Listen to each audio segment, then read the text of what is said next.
Forget gurus. Forget anyone claiming to be an online business expert without going through the challenges of entrepreneurship themselves. The Real Money, Real Business podcast is here to prove the best insights in online business comes from your fellow online business builders. We dig into stories of entrepreneurs selling their business on the Empire Flippers marketplace so that you can learn how they made their business profitable, how they overcame obstacles, and what lessons they learned in their online journey. If you want to take your business and your knowledge to the next level, you've come to the right podcast. Let's get started.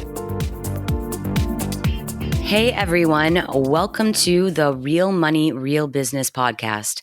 I'm Michelle, and today we have Lamar on the show, who's selling an Amazon FBA and e-commerce business on the Empire Flippers marketplace. Hey Lamar, welcome to the show. How are you today? I'm doing fine, thanks. Thanks for having me. Well, thanks for making the time to come on today. I'm looking forward to learning more about your business. But before we dive in, let's go over a brief summary of it. It's an Amazon FBA and e-commerce business in the home and personal care niches created in January of 2016. The average revenue for the business is $64,029 per month, and it makes an average of $9,056 per month in net profit.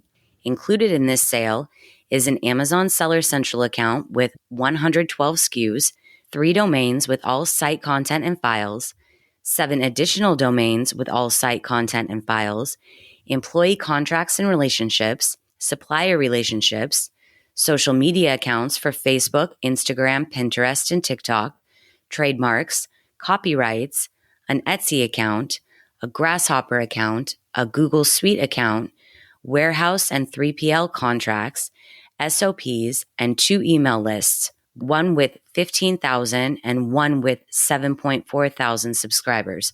For everyone listening, you can visit empireflippers.com/marketplace and search for listing 56652 to learn more about this business. Or you can unlock this listing to start your due diligence if you're interested in purchasing this asset. So Lamar, now let's hear from you. I'm really curious to dig into the nuts and bolts of your business because it's a really unique one in that it covers seemingly unrelated niches. But before we get into the specifics, why don't you fill us in on your background in building and running an online business? Yeah, absolutely. So after I graduated from college, I took an opportunity to move to China, where I lived in Shanghai for 3 years. And I was actually the digital marketing director. I started in customer service, but kind of went into digital marketing and then became the digital marketing director for a tech startup. And we were selling software. And during that opportunity, I got really kind of tired of selling like a software solution and kind of got turned on to the physical product space. And then I kind of just wanted to come back to the US. So after 3 years of being in China, I decided to come back to the US and start my own business. While I was trying to think of various different business ideas that I could start or launch, I took the experience of digital marketing and kind of my, tiredness, you could say, of selling a software product.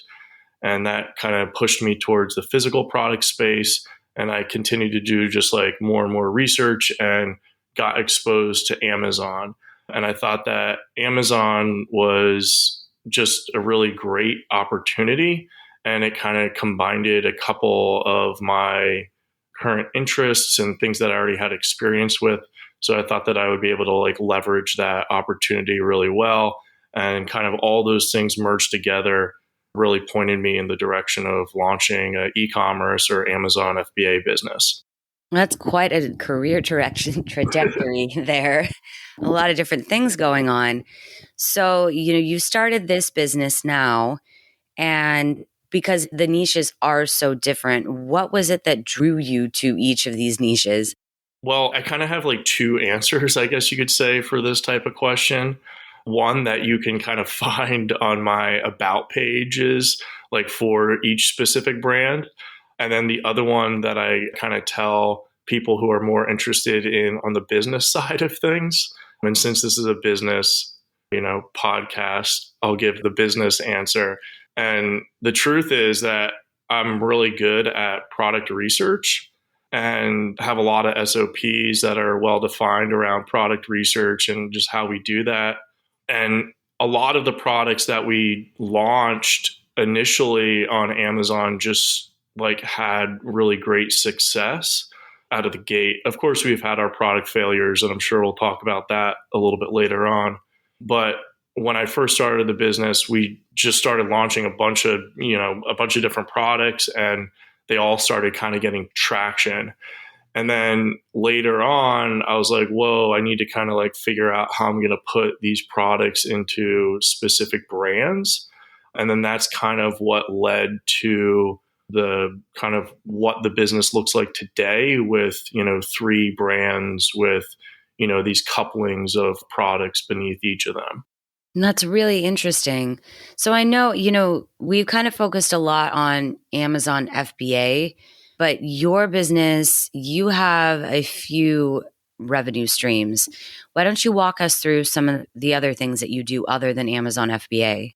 Yeah. So, I mean, Amazon FBA is definitely by far the largest.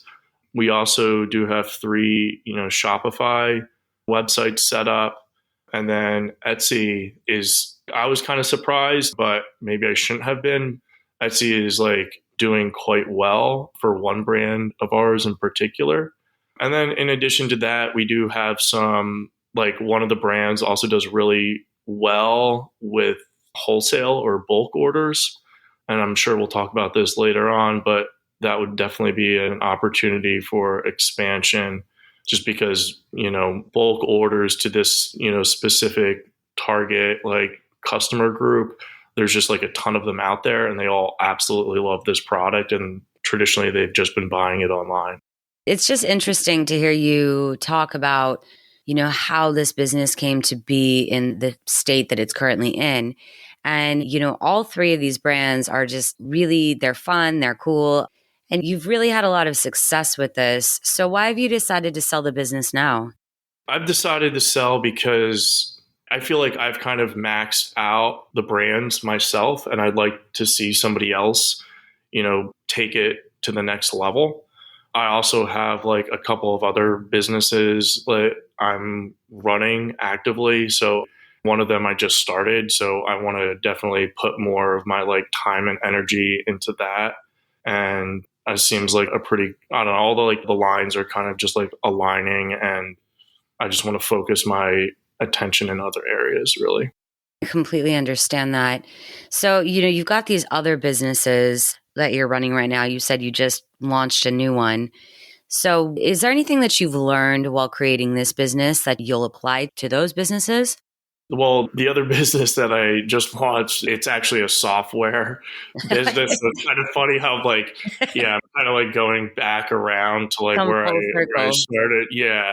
And actually, I think eventually I'll probably do something that is in the like software and physical product space, So people and the team are really important. Finding like really great team members on top of that is like hard, especially when you're, managing a remote team or you're trying to find contractors that are like located in a different country and like with different culture and everything.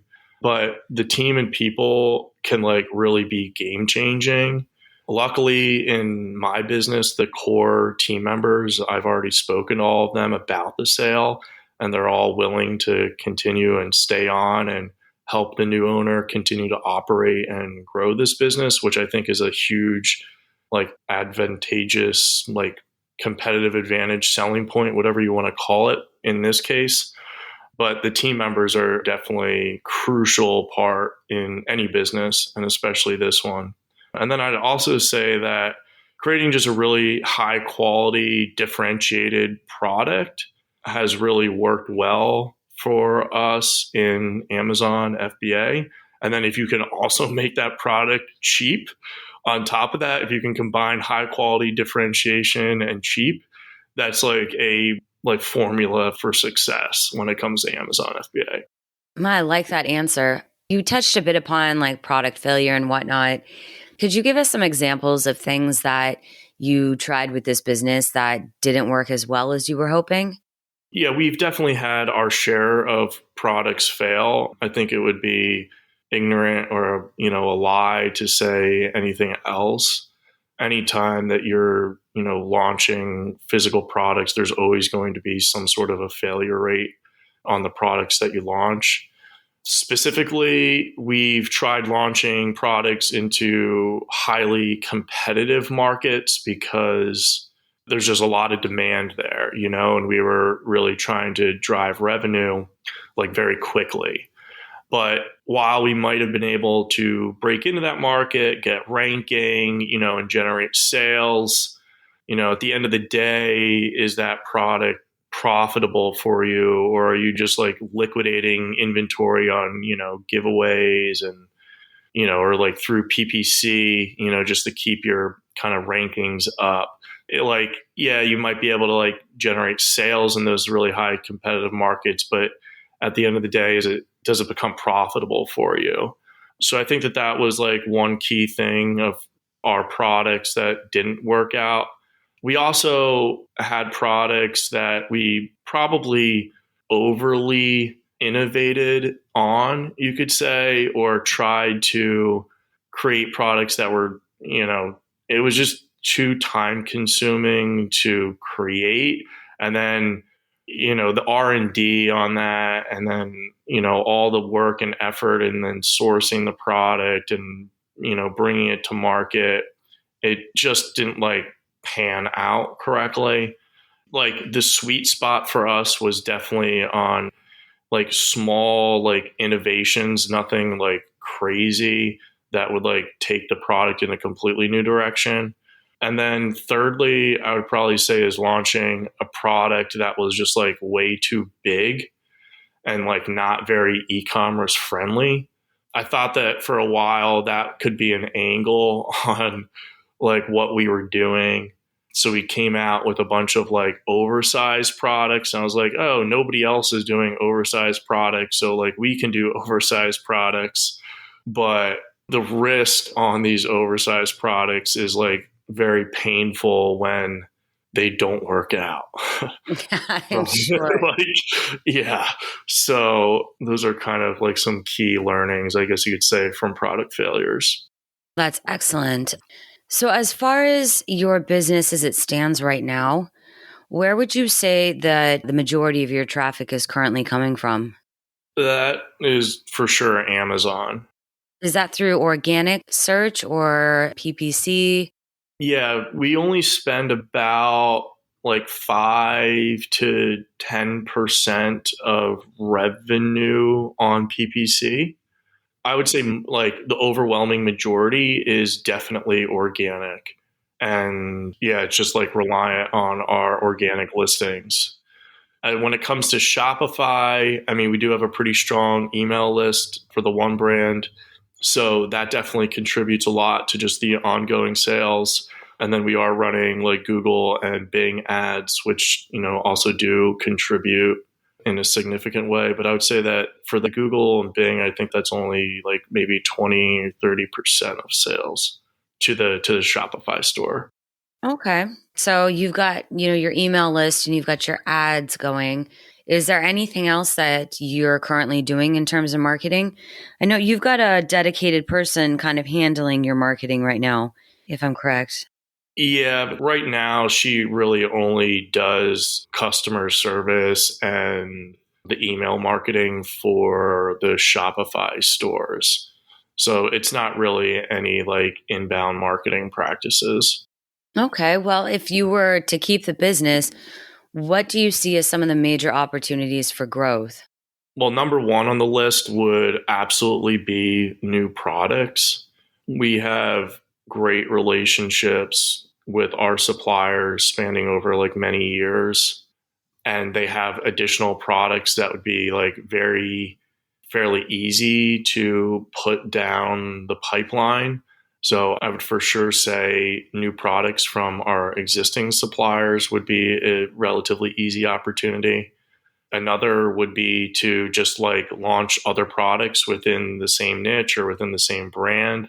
I think our branding, around the products is really successful and has a lot of room for growth and finding new products or doing more, market research or identifying other opportunities, and then just using the current team members to kind of help execute on those opportunities.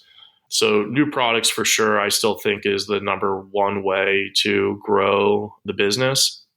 The second would be additional sales channels. So whether that be opening up another, like getting onto Walmart or expanding into Amazon Europe. That's something that we haven't done yet. In fact, my supply chain manager already has experience expanding another FBA business into Europe and has been asking me to do that.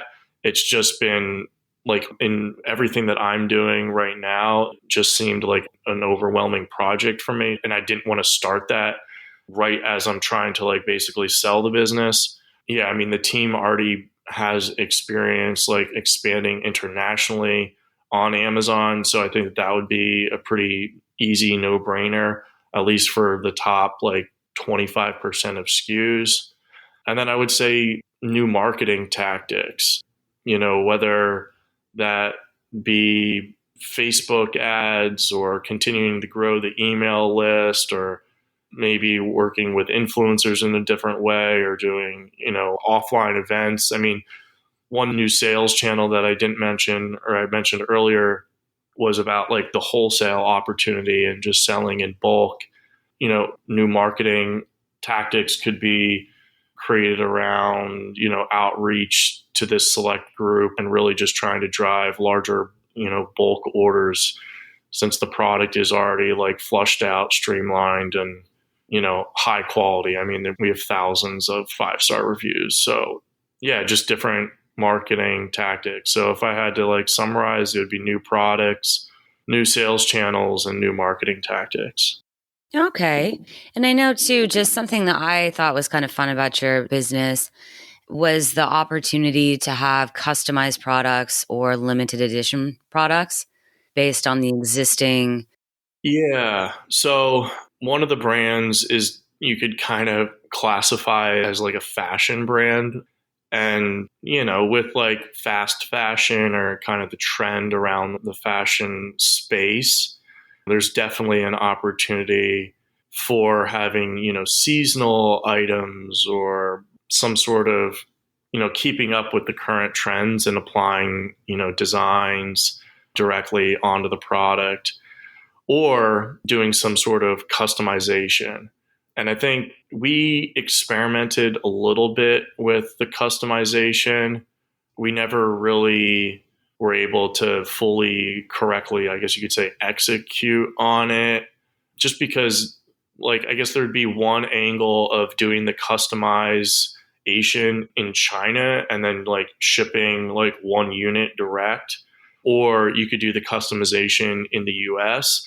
So maybe if there's somebody listening that had, the proper equipment or had some local connection to do this specific customization, which I guess I could say is embroidering. Like if you could do embroidering, whether that be like in your house or you like already owned an embroidering place, or maybe even like a print. It wouldn't even have to be, it would just be like a print.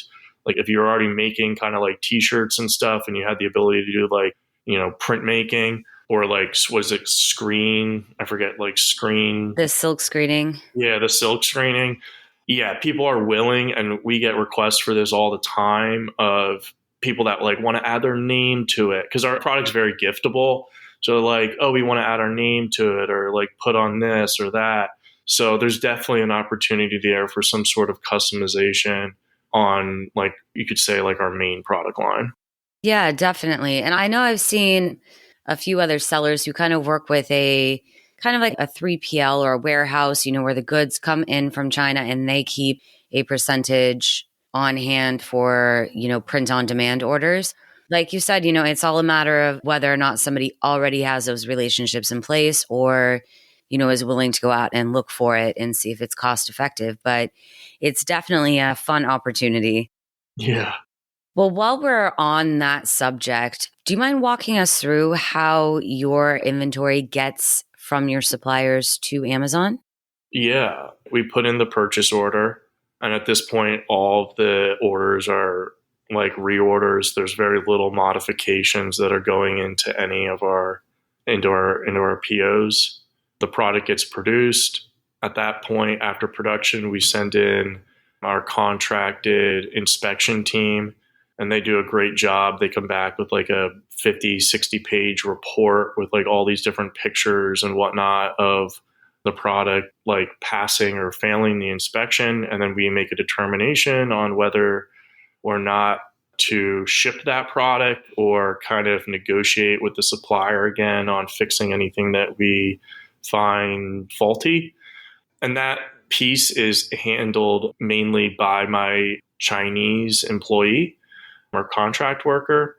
And then at that point, we're ready to ship, which then my logistics manager will come into the picture and make a decision on like how urgent the shipping is and like whether we need to ship by sea or air or like where we're shipping direct to Amazon or if we're shipping to one of our warehouses. So my logistics manager is in charge of inventory control. So she comes in with her advice on what to do with this specific shipment. Once that's decided, we will schedule a shipment. So that either happens with my logistics manager or my Chinese like sourcing and supplier manager. They kind of like work out between the two how they're going to ship the product. Let's say most of the time it's being done by sea. If there's any sort of like transportation that's needed through China, which is often rare, but occasionally it does come up, my Chinese manager will handle that and, ensure that the product gets delivered to the port. From there, it gets shipped over to the West Coast in the USA. And during that time, my supply chain manager is monitoring the progress. It gets delivered to the USA port. And then here again, sometimes we already have like Amazon, like UPS labels already on the cartons. So maybe half or a quarter of that shipment will go direct into Amazon, depending on, how quickly we need to get in there. And then the rest normally will go into our 3PL or our warehouse that we primarily just use for storage. They check in all the product. Everything is done online. They're a great warehouse. I've gone through several warehouses to find this one, and they are the best by far, and they're reasonably priced. They're close to LA, so the port's very closely available. And there we primarily store the majority of our product. And my logistics manager keeps a running tally on like where all of the product is in throughout the whole supply chain. So as soon as our stock gets low at Amazon, we basically drip product in from our warehouse directly into Amazon. So we use the warehouse as more of like a storage facility. And then we try to only keep about 6 to 8 weeks of inventory in Amazon at all times. And we just run these inventory reports like once a week. We have all the like automatic triggers to set up through Excel that tell us like when and how much to send in, all based off of like current sales velocity and demand. Well, this is one of the things that I really like about your business is that it is so streamlined and you have all of these, processes and all of these people in place to make sure that everything runs smoothly. So I was just wondering, because you do have this great team behind you. So could you describe the amount and type of work that you're doing on the business? Well, I first just wanted to comment that when you have like 50 SKUs or 100 SKUs, and a lot of those SKUs are like designs or colors or different sizes, because that's the space that we're kind of in. Like you have to have really good record keeping and processes in place to be able to manage that. So Yeah, that presents an opportunity in itself because like we've already kind of scaled up to like X number of SKUs. So adding in like more SKUs really isn't a problem at all. Or if you just wanted to kind of churn SKUs because the systems are already there. Yeah, you've already got the inventory management systems in place. As far as the work that I do, honestly, it's not that much. I have like one meeting really a week that I look at the sales and the inventory, and my logistics manager is on that call. Occasionally, my Chinese like sourcing manager is also there. But really, at this point, it's like it's pretty streamlined and automated. So I'm only putting in like a couple, like I would say like less than 5 hours a week myself because they are pretty much like handling the bulk of the work. That's excellent. For somebody coming in who is new, do you think that they need any particular skills, or are there any requirements that you can think of? Whether it's if they're unfamiliar with your niche for, sourcing products, or for working with your team, for handling the systems that you have in place. Is there anything that you can think of off the top of your head that someone might need coming into that? Well, first, I guess I wanted to say that, like, if you take a look at my niches, like, I'm not familiar with any of those niches or products, like, at all. I mean, at this point, of course I am, but, like, when I started, like, I wasn't. Like I said, we kind of just started launching, like, a bunch of different products. They all started selling, and then I, like, tried to put them into kind of, like, brands. So I think it would be an opportunity for somebody if they actually were more familiar or did have like a passion for the niche that the products are in. But as far as like other skills to keep the business running the way that it is, not really. I mean, the customer support is pretty straightforward. You can kind of read through, like really just read through the FAQ section on Amazon on the product detail page, and that will give you like all the answers that you would ever need for customer support. And then as far as maintaining the emails that we're sending out, I mean, we have so many emails that we've sent in prior years. So it's pretty straightforward to just like, duplicate those emails or like tweak them a little bit and really just keep everything kind of going the way that it is. As far as having other skills, that would be potentially needed to take the business to the next level, I do think that research skills would be important.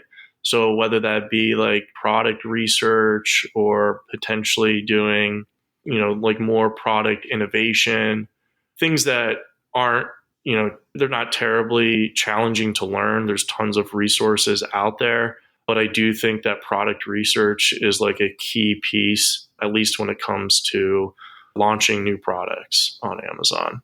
And once the idea is kind of like confirmed or like you wanted to move forward with, we've prototyped products here in the USA. And when I say prototype, I mean in the simplest form, it could just be taking fabric and putting fabric together and getting out the sewing machine and like putting something together, adding a pocket here or adding like, some simple feature onto like one textile onto another textile for in a simple sense of explaining this point.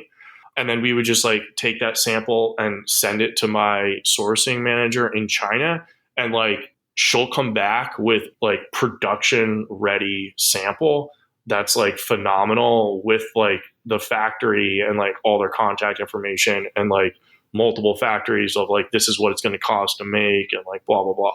So if you wanted to develop a skill or you had some of the product research or kind of like maybe a little bit of like the prototyping angle, then just like sending it over to China and like getting like a factory sample would be like relatively easy. Okay. Everyone knows about the risk that comes with having like an Amazon FBA account as far as, running afoul of the terms of service, account closures, things like that. But aside from these sort of traditional risks, what do you think are the biggest risks with this business that a buyer should be aware of? Yeah, I thought a lot about this question, in creating the listing and whatnot. And yeah, there's definitely the Amazon risk, which you already mentioned. I think that that's pretty obvious. I think it's really unlikely. And, we've had listings like get suppressed or what have you, and they're all relatively easy fixes. But even if that were to happen, like because we do have so many listings and the portfolio is so diverse with sales across like all of them, like even if one goes down for like a day or two, it really doesn't make a meaningful like change in the business. But other risks, I think competition would be one. But here again, like we already have so much competition and the business is doing just fine because we have the established products, we have high quality, our products are differentiated, we have the reviews. And you've been in the space for a long time. You're Yeah, I mean, like even at this point, I would say that like, another competitor would enter the market. I mean, it doesn't really make that much of a difference because it's already like competitive. Besides the Amazon risk, there could be risks on logistics and, cost structure and whatnot. But for the most part, like even that, when a supplier would raise their prices on us, then we would just go to another supplier and we would like, my Chinese sourcing manager would just negotiate, like pin two suppliers against each other, and like we'd be able to maintain or we'd find another supplier that was actually cheaper than the one that we were buying from before. Yeah, it really does sound like you've tried to put a lot of things in place to mitigate a lot of these risks that often come with, these types of businesses down to, even supply chain issues. I know you mentioned earlier that, your logistics manager will evaluate for each shipment the necessity of getting it to Amazon as quickly as possible to choose a shipping method. And that's something that I think a lot of people don't have the flexibility to do. It's one of the first times that I've heard of a seller who has a system like that in place, with somebody who's sort of dedicated to seeing that through from start to finish. So I think, yeah, that there's something in the way that you've structured your team that does mitigate a lot of those common risks that you get with, FBA and e-commerce businesses. Yeah, for sure. Earlier you were kind of touched upon competitors a little. So I wanted to ask you if you were willing to commit to a non-compete. Yeah, I was basically expecting that. So I don't think that that would be a problem. Okay. And how much support are you offering buyers? I think I said it was like 20 hours within the first 3 months. But yeah, I mean, even that I'm open to. I want to see the next person, have success, and I'm open to like helping them make sure that that happens and the transition's smooth. And like you said, if a new buyer takes on the team, they're going to get a lot of support from them as well because they already know the business and their role in it. Yes. Were you open to negotiating something like an earnout? Yeah, I mean, I think that I'm open to any kind of deal structure. Obviously, it would depend on what the terms were, but I mean, I would prefer all cash. But yeah, I would be open to it. And putting yourself in the shoes of a buyer, why do you think this is a business worth buying? That's a great question. I think our brands and our products are really great. Like I mentioned earlier, we really did do product innovation, like all of our products, whether in the simplest sense, that's just a unique, like registered trademark design, or we did a little bit more than that and actually did some like custom innovation on the actual product. So we didn't just slap a label on some like off the shelf product. I think with all of our products, you're going to get and you'll see that they're unique. I think also that the new buyer would get a really diverse portfolio of different products across all three brands. The main benefit of that would be that we don't really rely on a single one or two hero products. The sales are fairly evenly distributed across, which also like really decreases the amount of risk that any one product or brand has, the business has as a whole. And then lastly, I would say the team. I mean, as I've been talking about them throughout, the core team members are really outstanding. Mainly, the sourcing and supply chain management. Like I said earlier, managing 50 or 100 SKUs, it's definitely a little bit of a challenge, but we have the practices, the SOPs in place. The team members are very experienced in handling that kind of load, so they're used to it. But yeah, just having like such a core team that would allow a new owner to come in and, continue to run with this business or continue to expand into new product lines, I think would be like hugely advantageous for any new buyer. Was there anything else that you'd like to share about the business that we might not have covered? Just that, I guess, also kind of leading off that last question is that the niches that we're in are really, I would consider growth niches. The one is in the home health care space, and it's a unique product line. Like the concept of the brand and the products in that brand are really good. And I think that presents a really unique opportunity to kind of continue and expand like with that core like thought or that core like competency, I guess, or like the core mission of that particular brand. And I think that there's a huge amount of like growth that will just continue to like naturally happen within that space. So the new buyer can continue to kind of just like capitalize on that initial idea. I think that presents a huge opportunity. And then the other big niche that we're in is in like the smoking space, which is also very huge. And there's a lot of interest. And as like, legalization continues to go through the USA and more, awareness around these certain types of products, kind of hits like mainstream. I think that that's also like just a trend that's going to continue to rise.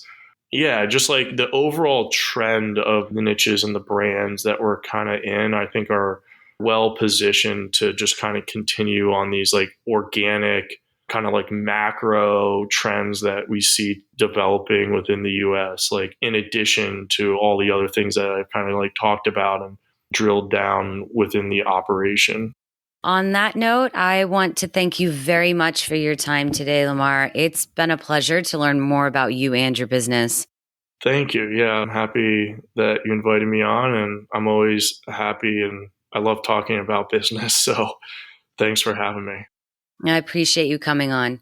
All right, everyone. Thanks for listening. To learn more and see if this listing has already been sold, head over to empireflippers.com/marketplace and search for listing 56652.